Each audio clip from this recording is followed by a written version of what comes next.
അപ്പോൾ ശരിക്കും ജനുവരി transfer window ഇപ്പോൾ ഓപ്പൺ ആയിട്ടുണ്ട്. നമ്മളെ സംബന്ധിച്ച് ഇപ്പോൾ ജനുവരി ട്രാൻസ്ഫർ വിൻഡോ എന്ന് പറയുന്നത് ഇൻകമിങ്സിനേക്കാളും കൂടുതൽ ക്ലിയർ ഔട്ട്സിനായിരിക്കും നമ്മൾ ഈ ഒരു ജനുവരി ട്രാൻസ്ഫർ വിൻഡോ യൂസ് ചെയ്യാൻ വേണ്ടി പോകുന്നത്. അപ്പോൾ നമ്മുടെ വലിയ തലവേദനകളായിട്ടുള്ള ആൻ്റണി മാർഷ്യാലിൻ്റെ കാര്യം നോക്കിയാലും സാൻജോയുടെ കാര്യം നോക്കിയാലും അല്ലാതെ ഇപ്പം വെറാനെ പോണക്കത്തെ പ്ലെയറിനൊക്കെ പല സ്യൂട്ടേഴ്സും ഉണ്ട്. ഇപ്പം റയലായാലും ബയണൊക്കെ ആണെങ്കിലും വെറാനെ കൊണ്ടുപോകാൻ വേണ്ടി ശ്രമിക്കുന്നുണ്ട്. അപ്പോൾ 5-6 മാസത്തെ കോൺട്രാക്റ്റ് മിച്ചമുള്ളൂ. അപ്പോൾ അവരെയൊക്കെ നമുക്ക് വേണമെങ്കിൽ വിറ്റൊഴിവാക്കാൻ പറ്റുന്ന ഒരു സാഹചര്യമാണ്. അപ്പം അതിൻ്റെ ഇടയ്ക്ക് നമുക്കറിയാം, ഇപ്പം ജഡൻ സാൻജോയുടെ കാര്യം നോക്കിയാൽ ജഡൻ സാൻജോയ്ക്ക് വേണ്ടി ഡോട്ട്മുണ്ട് റെഡിയാണ് ജഡൻ സാൻജോയെ ലോണിൽ കൊണ്ടുപോകാൻ വേണ്ടി. അപ്പം ഈ ഒരു 6 മാസത്തെ ലോണ്, അപ്പം ആ ഒരു സമയത്ത് അവർ ചെറിയ ലോൺ ഫീ തരും. പിന്നെ ഈ ജഡൻ സാൻജോയുടെ 350K പെർ വീക്ക് എന്ന് പറയുന്ന സാലറിയുടെ ഒരു പാർഷ്യൽ പേയ്മെൻറ്റ് അവർ നടത്തും, ബാക്കി യുണൈറ്റഡ് നടത്തേണ്ടി വരും. അതുപോലെ മാർഷ്യാലിൻ്റെ കാര്യം നോക്കിയാലും 5-6 മാസത്തെ കോൺട്രാക്റ്റ് മാർഷ്യാലിനും യുണൈറ്റഡിലുള്ളൂ. അപ്പോൾ മാർഷ്യാലിനെ സംബന്ധിച്ച് മാർഷ്യാലിൻ്റെ ട്രാൻസ്ഫർ കൂടുതലും സൗദി ക്ലബ്ബുകളുമായിട്ടാണ് നെഗോസിയേഷൻസും കാര്യങ്ങൾ അല്ലെങ്കിൽ ടോക്സ് കൂടുതലും നടക്കുന്നത്. അപ്പം സൗദി ക്ലബ്ബുകൾ ഫ്രീ ട്രാൻസ്ഫറിൽ മാർഷ്യാലിനെ അങ്ങോട്ട് കൊണ്ടുവരാൻ വേണ്ടി ശ്രമിക്കുന്നു. അപ്പോൾ എന്താണെങ്കിലും 250K എന്തോ ആണ് പുള്ളിയുടെ പെർ വീക്ക് സാലറി. സോ ആ ഒരു എമൗണ്ട് യുണൈറ്റഡിൻ്റെ വേജ് ബില്ലിൽ നിന്ന് മാറുക എന്ന് പറയുന്നത് യുണൈറ്റഡിനെ സംബന്ധിച്ച് ഫൈനാൻഷ്യലി വലിയൊരു ആശ്വാസമായിരിക്കും. അത് മാത്രമല്ല ഇങ്ങനത്തെ വലിയൊരു തലവേദന യുണൈറ്റഡിൽ നിന്ന് പോവുകയും ചെയ്യും. അപ്പോൾ ശരിക്കും ഈ ഒരു ക്ലിയർ ഔട്ട്സിൻ്റെ കൂട്ടത്തിൽ തന്നെ നമ്മൾ നോക്കിയാൽ നമ്മുടെ സെല്ലബിളായിട്ടുള്ള അസറ്റ്സ് മക്ടോമിനെ മഗ്വയർ ഇങ്ങനത്തെ പ്ലെയേഴ്സിന് വേണ്ടി നല്ല ഓഫേഴ്സ് വരികയാണെങ്കിൽ അവരെയും കൂടെ വിൽക്കാനുള്ള നല്ലൊരു ഓപ്പർച്യൂണിറ്റിയാണ്. അത് ഈ ഒരു ജനുവരി ട്രാൻസ്ഫർ വിൻഡോ ആയാലും അപ്കമിങ് സമ്മർ ട്രാൻസ്ഫർ വിൻഡോ ഒക്കെ ആണെങ്കിലും മക്ടോമിനെ മഗ്വയർ. അപ്പോൾ ഇങ്ങനത്തെ സെല്ലബിളായിട്ടുള്ള അസറ്റ്സിനെ നമ്മൾ വിൽക്കാൻ വേണ്ടി ശ്രമിക്കണം, അല്ലെങ്കിൽ ശ്രമിക്കും എന്ന് തന്നെയാണ് എൻ്റെ ഒരു പ്രതീക്ഷ.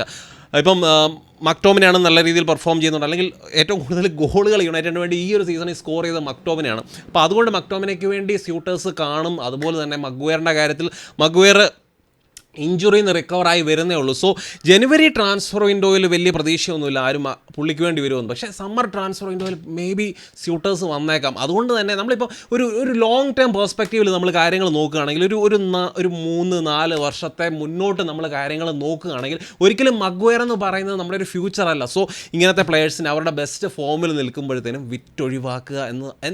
വിറ്റൊഴിവാക്കുന്നതായിരിക്കും യുണൈറ്റഡിനെ സംബന്ധിച്ച് ബുദ്ധി. ഇപ്പോൾ നമ്മൾ ഇൻകമിങ്സിൻ്റെ കാര്യം നോക്കിയാലും മേജറായിട്ടുള്ള വലിയ സൈനിങ്സോ ഒന്നും വരാൻ ഉള്ള യാതൊരു സാധ്യതയില്ലെന്ന് ഈവൻ ഫബ്രീസിയോ റൊമാനോ വരെ പറഞ്ഞു കഴിഞ്ഞു. അപ്പം എന്തെങ്കിലും ലോൺ ഡീൽ മാത്രം പ്രതീക്ഷിച്ചാൽ മതി. അപ്പോൾ അതിനുള്ള കാരണം എന്ന് പറയുന്നത് ഒന്ന് ഫൈനാൻഷ്യൽ ഫെയർ പ്ലേയുടെ പ്രശ്നങ്ങൾ, വേറൊന്നെന്ന് പറയുന്നത് ഫുട്ബോൾ ഓപ്പറേഷൻസിൻ്റെ ആ ഒരു ട്രാൻസിഷൻ ഫേസിലാണ്, ഹാൻഡ് ഓവറിങ് ഫേസിലാണ്. വേറെ പുതിയ ആൾക്കാർ വരുന്ന ആ ഒരു ട്രാൻസിഷൻ ഫേസിലൊക്കെ ആയതുകൊണ്ട് മേജർ ഡിസിഷൻസ് അല്ലെങ്കിൽ വലിയ സൈനിങ്സ് ഒന്നും ഈ ഒരു ട്രാൻസ്ഫർ വിൻഡോയിൽ കാണത്തില്ല. അപ്പോൾ നമ്മൾ യുണൈറ്റഡിൻ്റെ പ്രിഫറൻസ് എന്ന് പറയുന്നത് ഒരു സ്ട്രൈക്കറെ കൊണ്ടുവരിക എന്നുള്ളതാണ്. ഹോലൻഡിന് ഒരു സപ്പോർട്ടായിട്ടൊരു സ്ട്രൈക്കറെ കൊണ്ടുവരാൻ വേണ്ടിയുള്ള ശ്രമത്തിലാണ് തിമോ വെർണർ, ചുപ്പോമോട്ടിങ്, അതുപോലെ തന്നെ സെർഹോ ഗുറാസി. അപ്പം സ്റ്റുട്ട്ഗാർഡിൻ്റെ സെർഹോ ഗുറാസി. അപ്പോൾ ഈ 3 പേരുടെ പേരാണ് ഇപ്പം ലിങ്ക് ചെയ്ത് കേൾക്കുന്നത്. അപ്പോൾ അതിൽ തിമോ വെർണർ, ചുപ്പോമോട്ടിങ് ഇവർ 2 പേരും വരികയാണെങ്കിൽ ലോണിലായിരിക്കും വരുന്നത്. ഈ 2 പ്ലെയേഴ്സിൽ ഒരു പ്രോപ്പർ സ്ട്രൈക്കർ എന്ന് പറയാവുന്നത് കുറച്ചുകൂടെ ചുപ്പോമോട്ടിങ് ആണ്. അല്ലെങ്കിൽ എനിക്ക് നമ്മുടെ ഈ വെർണറെ കാണുമ്പോൾ കൂടുതലൊരു റാഷ്ഫോർഡ് ഫീലിംഗ് ആണ്. അപ്പോൾ ആ ഒരു പേസി ആയിട്ടുള്ള ഒരു പ്രോപ്പർ ഒരു നമ്പർ 9 ആയിട്ട് എനിക്ക് ഒരിക്കലും തോന്നാറില്ല.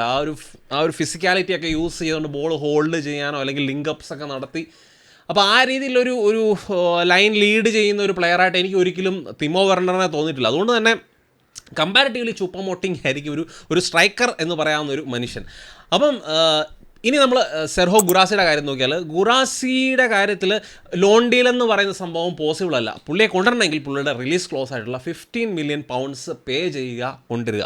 അപ്പോൾ 15 മില്യൺ പൗണ്ട്സ് അലോക്കേറ്റ് ചെയ്യണമെങ്കിൽ, അല്ലെങ്കിൽ ആ ഒരു 15 മില്യൺ പൗണ്ട്സ് യുണൈറ്റഡ് സ്പെൻഡ് ചെയ്യണമെങ്കിൽ മേജറായിട്ട് ആരെങ്കിലും ഒരാൾ ഒരു നല്ല ഫീക്ക് പുറത്താകണം. വെറാനെ പോണക്കത്തെ ആരെങ്കിലും, അല്ലെങ്കിൽ മക്ടോമിനെ അങ്ങനത്തെ, അല്ലെങ്കിൽ ആൻ്റണി ആരെങ്കിലും വന്ന് നല്ല കാശ് പറഞ്ഞ് കൊണ്ടുപോകാൻ വേണ്ടി ശ്രമിച്ചു കഴിഞ്ഞാൽ ആൻ്റണിയെ വരെ വിൽക്കാൻ തയ്യാറാണെന്നാണ് കേൾക്കുന്നത്. സോ ഇങ്ങനത്തെ ആരെങ്കിലുമൊക്കെ പോവുകയാണെങ്കിൽ മാത്രമേ സെർഹോ ഗുറാസിയെ പോണക്കത്തെ 15 മില്യൺ പൗണ്ട്സിൻ്റെ ഒരു സൈനിങ് യുണൈറ്റഡ് നടത്തത്തുള്ളൂ.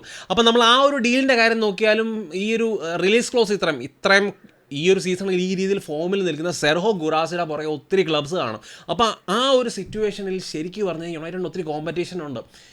ഇപ്പോഴത്തെ ഈ ജോൺ മേർട്ടർ അല്ലെങ്കിൽ ഡാരൻ ഫ്ലെച്ചർ ഒന്നും പോയിട്ട് ഈ ഡീല് പുൾ ഓഫ് ചെയ്യും എന്നുള്ള യാതൊരു പ്രതീക്ഷയും എനിക്കില്ല. പിന്നെ നമ്മൾ ഈ ഒരു ഇനിയോസിൻ്റെ കാര്യമൊക്കെ നമ്മൾ നോക്കുകയാണെങ്കിൽ അവർ ഇപ്പം അവരുടെ ഓണർ ജിം റാഡ്ക്ലിഫ് ആയാലും സ്പോർട്ടിംഗ് ഡയറക്ടർ ഡേവ് ബ്രെയിൽസ്ഫോർഡ് ആയാലും ഹുവാൻ ക്ലോഡ് ബ്ലാങ്ക് ഒക്കെ ആയാലും ഇവരൊക്കെ ഓൾറെഡി ഓൾഡ് ട്രാഫോർഡിലുണ്ട്. അവർ സ്റ്റാഫുമായിട്ട് മീറ്റിംഗ്സ് നടത്തുന്നു.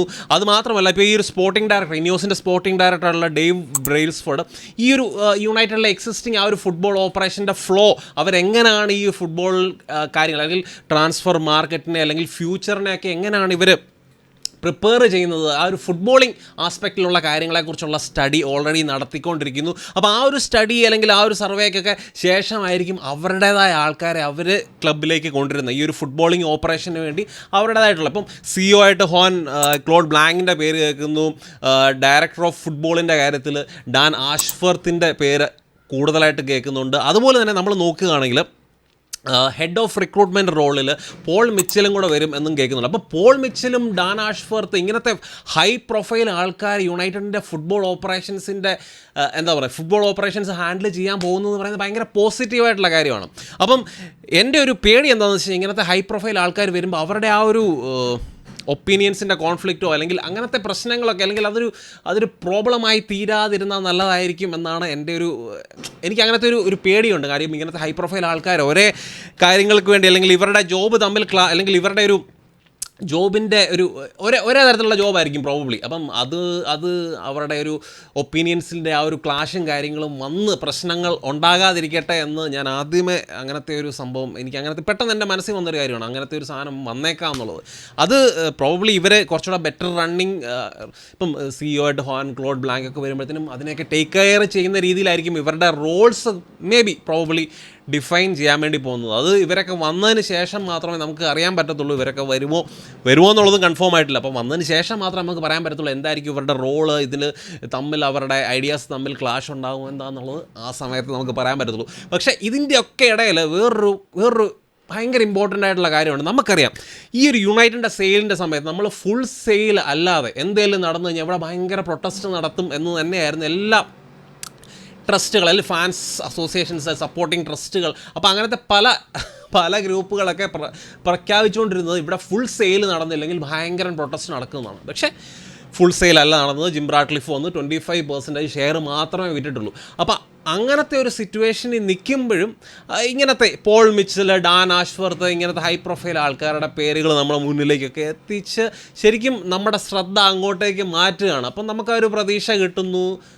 എല്ലാവരും മറന്ന ഒരു അവസ്ഥയാണ്. അപ്പോൾ ആ ഒരു ഗ്ലേസേഴ്സ് സ്റ്റിൽ ഇവിടുത്തെ മെയിൻ ഷെയർസ് മുഴുവൻ അവരുടെ കയ്യിലാണെന്നുള്ള കാര്യം ശരിക്കും നമ്മൾ മറന്നിരിക്കുകയാണ്. എനിക്കറിയത്തില്ല ഗ്ലേസ് അവരുടെ ഒരു ബുദ്ധി ഇത് ശരിക്കും നമ്മുടെ പല കാര്യങ്ങളിലും നമ്മൾ അപ്ലൈ ചെയ്യേണ്ട കാര്യങ്ങളാണ്. ശരിക്കും ഇവരെ കണ്ടുപഠിക്കണം. ഇവരെന്ത് മോശമായിട്ട് ക്ലബ്ബ് റൺ ചെയ്തെന്ന് പറഞ്ഞാലും പല കാര്യങ്ങളും ജീവിതത്തിൽ പല കാര്യങ്ങൾക്കും നമുക്ക് വിജയം വേണമെങ്കിൽ എനിക്ക് തോന്നുന്നു ഇവർ വർക്ക് ചെയ്യുന്ന രീതികളെന്നൊക്കെ പറയുന്നത് പല ആൾക്കാരെ സംബന്ധിച്ചും ഇൻസ്പയറിങ് ആയിരിക്കും. അപ്പം എനിക്കറിയത്തില്ല, ഇപ്പം പ്രൊട്ടസ്റ്റും കാര്യങ്ങളൊന്നും വരത്തില്ല. ഇങ്ങനത്തെ നല്ല നല്ല ന്യൂസുകൾ വരുന്നുണ്ടല്ലോ. ഹോപ്പ്ഫുള്ളി ഇതൊക്കെ വർക്കാകട്ടെ എന്നുള്ള ഒരു ഇതേ ഉള്ളൂ. ഇപ്പം നിങ്ങളുടെ അഭിപ്രായങ്ങൾ തീർച്ചയായിട്ടും നിങ്ങൾ കമൻസ് ആയിട്ട് ഇടണം. മറ്റൊരു നല്ല വീഡിയോ ആയിട്ട് കാണാം. അന്നും എന്നും യുണൈറ്റഡ്.